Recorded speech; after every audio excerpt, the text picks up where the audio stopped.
Γεια σας φίλοι μου, σήμερα και πάλι κοντά σας με ένα νέο επεισόδιο της σειράς Tips by Kyritsis. Έχουμε λάβει πολλές ερωτήσεις, τις οποίες θέλουμε να τις απαντήσουμε με ένα σύντομο βιντεάκι. Είναι ενδιαφερόμενοι οι οποίοι δεν έχουν ξαναλειτουργήσει έναν αποστατικό ανιχνευτή ποτέ πριν. Δεν έχουν καθόλου εμπειρία. Αυτοί λοιπόν οι πελάτες μας ζητάνε να τους δείξουμε τον τρόπο να μπορέσουν από την πρώτη μέρα να λειτουργήσουν ένα τέτοιο μηχάνημα σωστά και αποδοτικά. Για αυτούς κάνουμε αυτό το βιντεάκι. Και οι συμβουλές τις οποίες θα σας δώσουμε μπορείτε να τις εφαρμόσετε σε οποιοδήποτε αποστατικό ανιχνευτή. Όμως θα παρουσιάσουμε εμείς σήμερα τον ανιχνευτή αποστάσεων X-Finder, τον οποίον αντιπροσωπεύουμε στο κατάστημά μας. Και μέσα από αυτή την παρουσίαση θα σας δείξουμε τους λόγους, τα χαρακτηριστικά, τα οποία το κάνουν καλύτερο συγκριτικά με άλλα μηχανήματα σε αυτή την κατηγορία. Μείνετε μαζί μας για άλλη μια φορά και θα κερδίσετε γνώση.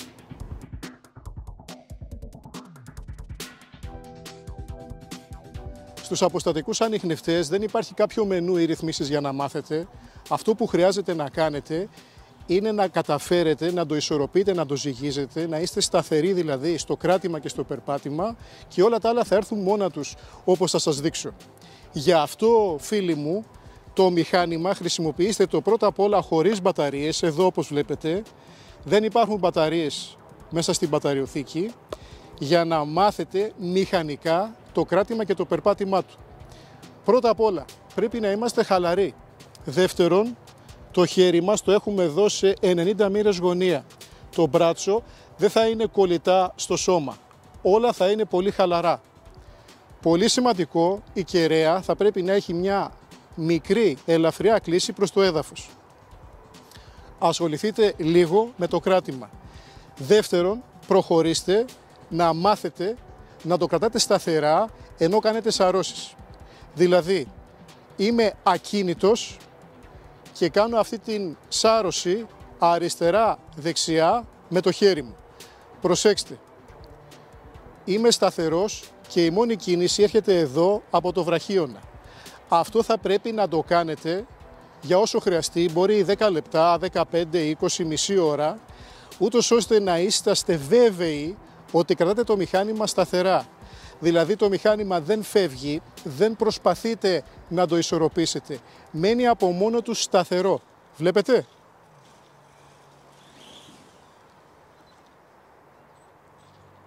Ένα λάθος είναι ότι η κίνηση θα πρέπει να έρχεται μόνο από το χέρι. Δεν μπορούμε δηλαδή να κουνάμε το χέρι, ταυτόχρονα τη μέση, να κάνουμε ένα βήμα, γιατί αυτομάτως θα χάσουμε την ισορροπία του μηχανήματος. Επιλέξτε αν θέλετε να κάνετε σάρωση κουνώντας αριστερά-δεξιά το χέρι σας ή αν θέλετε να είστε σταθεροί στο χέρι και να σαρώνετε περιστρέφοντας τη μέση σας. Και οι δύο τρόποι είναι εξίσου καλοί και είναι θέμα προτίμησης. Αφού εμπιστευόμαστε τον εαυτό μας ότι μπορούμε να κρατάμε το μηχάνημα σταθερά, την επόμενη προπόνηση θα την κάνουμε πάνω στο βηματισμό. Θα πρέπει να μάθουμε να περπατάμε σταθερά, με ένα σταθερό βηματισμό και το μηχάνημα να παραμένει ισορροπημένο. Γι' αυτό κάνω σταθερά όμοια βήματα. Αν για παράδειγμα κάνω άτσαλα βήματα, ένα μεγάλο, ένα μικρό σταμάτημα ξεκίνημα, τότε θα χάνω και την ισορροπία του μηχανήματος, του οποιοδήποτε αποστατικού μηχανήματος. Είμαστε εντάξει και με το περπάτημα, έχουμε μάθει να περπατάμε σταθερά. Τώρα θα ξεκινήσω το μηχάνημα για να σας δώσω κάποιες συμβουλές για να μπορέσετε να το χειριστείτε αποδοτικά, όπως είπα, από την πρώτη μέρα. Όπως βλέπετε, έχω βάλει τις μπαταρίες εδώ.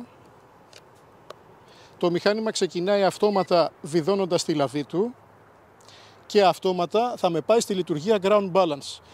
Θα πρέπει να κάνω αριστερά-δεξιά τον X-Finder για να ρυθμιστεί με τα μεταλλεύματα του εδάφους.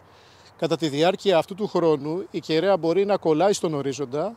Συνεχίζω να κάνω ground balance για να σβήσει αυτά τα ψεύτικα σήματα και να παραμένει η κεραία μου σταθερή.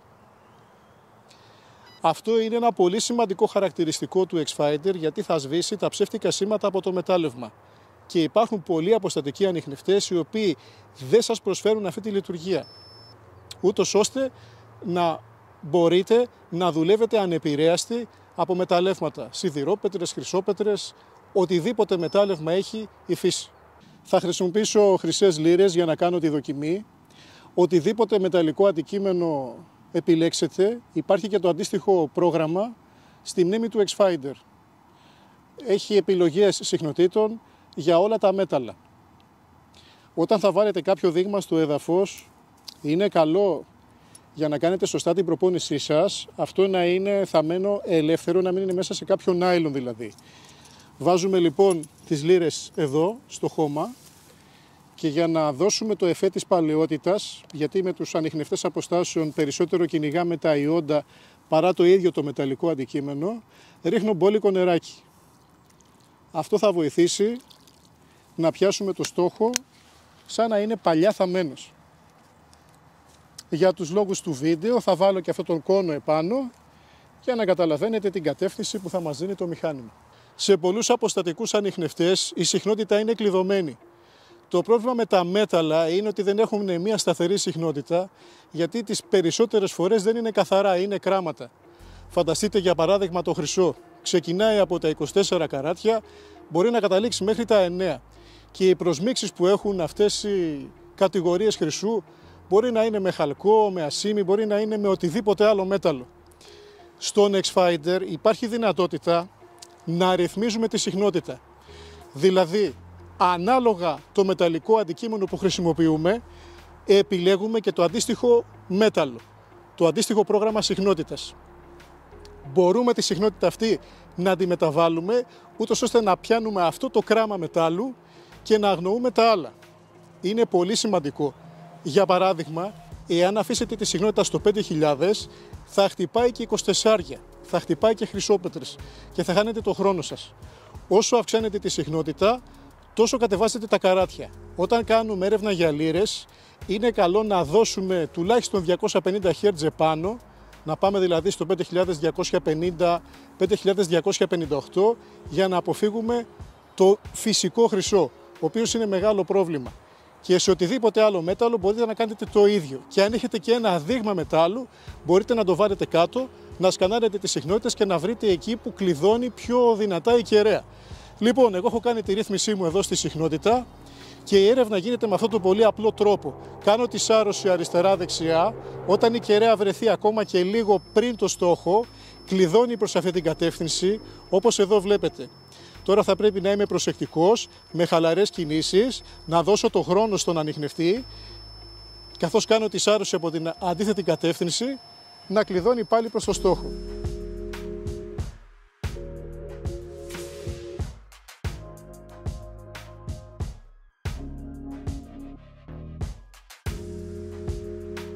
Έχω μια κατεύθυνση την οποία μαρκάρω στον ορίζοντα. Βλέπω για παράδειγμα ότι περνάει από ένα δέντρο, μία πέτρα. Δεν αρκεί αυτό για να επικεντρώσω το στόχο. Θα πρέπει να κάνω τουλάχιστον μια τριγωνική μέτρηση. Μετακινούμε 20-30 μέτρα πλευρικά. Σαρώνω και πάλι, όπως έχω μάθει. Και βλέπω ότι ακόμα και πριν το στόχο η κεραία κλειδώνει προς την κατεύθυνση αυτή. Βλέπετε, έχει κλειδώσει. Κινούμε στην αντίθετη κατεύθυνση και της δίνω χρόνο για να μου δώσει πάλι την κατεύθυνση προς το στόχο. Έτσι μπορώ να καταλάβω ότι ο στόχος είναι κοντά ή είναι μακριά.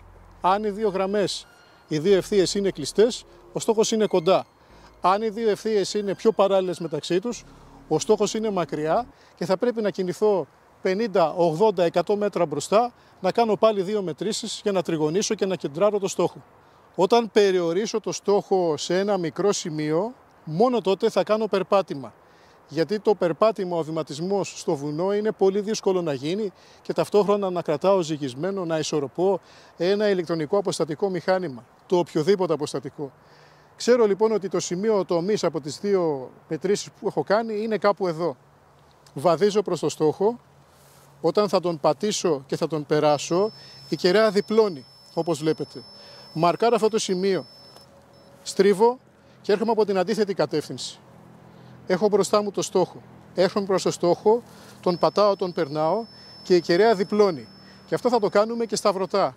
Τότε θα έχουμε κεντράρει το στόχο μας και το επόμενο βήμα είναι να βάλουμε έναν ανιχνευτή μετάλλων, ο οποίος θα μπορέσει να μας βοηθήσει να τον επικεντρώσουμε ακριβώς. Αυτός είναι ο τρόπος να δουλέψετε με έναν αποστατικό ανιχνευτή χωρίς εμπειρία και από την πρώτη μέρα. Πρώτα, μαθαίνουμε να κρατάμε σταθερά το μηχάνημα, να κάνουμε τις σαρώσεις αριστερά-δεξιά και να το ισορροπούμε. Δεύτερο, κάνουμε βηματισμό, μαθαίνουμε να το κρατάμε σταθερά επάνω στο βήμα. Εάν το καταφέρουμε αυτό, αν το μηχάνημα είναι σταθερό και δεν φεύγει, του έχουμε πάρει τον αέρα δηλαδή, η επόμενη κίνηση είναι να βάλουμε δείγματα στόχου κάτω στο έδαφος για να μάθουμε πώς χτυπάει, για να μάθουμε πώς κεντράρουμε το σήμα. Φίλοι μου, ο ανιχνευτής αποστάσεων X-Finder είναι καλύτερος από άλλα μηχανήματα στην κατηγορία του, διότι το κινητό μέρος είναι η κεραία, όπως βλέπετε. Έχω δει αποστατικούς ανιχνευτές, στους οποίους το κινητό μέρος είναι το κέλυφος του μηχανήματος. Αλλά αυτό είναι πολύ βαρύ. Έχει μέσα το ηλεκτρονικό κύκλωμα, έχει μπαταρίες. Είναι προτιμότερο να επιλέξετε αποστατικό ανιχνευτή που το κινούμενο μέρος του θα είναι το ελαφρύτερο και όχι το βαρύτερο, για να έχει ευαισθησία, να πιάνει για το παραμικρό. Δεύτερο, στο X-Finder με το που θα το ξεκινήσετε, θα δείτε ότι μπαίνει αυτόματα σε λειτουργία ground balance. Αυτόματα σας απορρίπτει το μετάλλευμα του εδάφους, του οποιοδήποτε εδάφους, απλά και εύκολα κάνοντας τη σάρωση αριστερά-δεξιά. Κάνετε τη σάρωση αριστερά-δεξιά μέχρι να δείτε ότι η κεραία δεν τσιμπάει σε ψεύτικους στόχους λόγω του εδάφους. Τρίτο και εξίσου σημαντικότερο, η συχνότητα στο X-Finder δεν είναι κλειδωμένη. Μπορούμε να τη μεταβάλουμε εμείς εδώ με τα βελάκια επάνω και κάτω, ανάλογα το κράμα του μετάλλου που θέλουμε να κάνουμε έρευνα. Διότι δεν υπάρχει μία συχνότητα η οποία να αντιστοιχεί στο χρυσό, μία συχνότητα που να αντιστοιχεί στο αλουμίνιο παράδειγμα ή στο χαλκό, γιατί τις περισσότερες φορές τα μέταλλα είναι κράματα. Έτσι δεν μπορούμε να ορίσουμε εμείς μία συχνότητα. Άλλη συχνότητα έχουμε στη λίρα, άλλη στα 14, άλλη στα 24. Tips by Κυρίτσης είναι σύντομα βιντεάκια στο κανάλι μας, στα οποία σας δίνουμε γρήγορες συμβουλές για να δουλεύετε αποδοτικά, γρήγορα και εύκολα τους ανιχνευτές μετάλλων σας. Σήμερα μιλήσαμε για το X-Finder. Θέλω να ακούσω τις ερωτήσεις και τις απορίες σας. Ευχαριστώ που με παρακολουθήσατε. Να είστε καλά, φίλοι μου.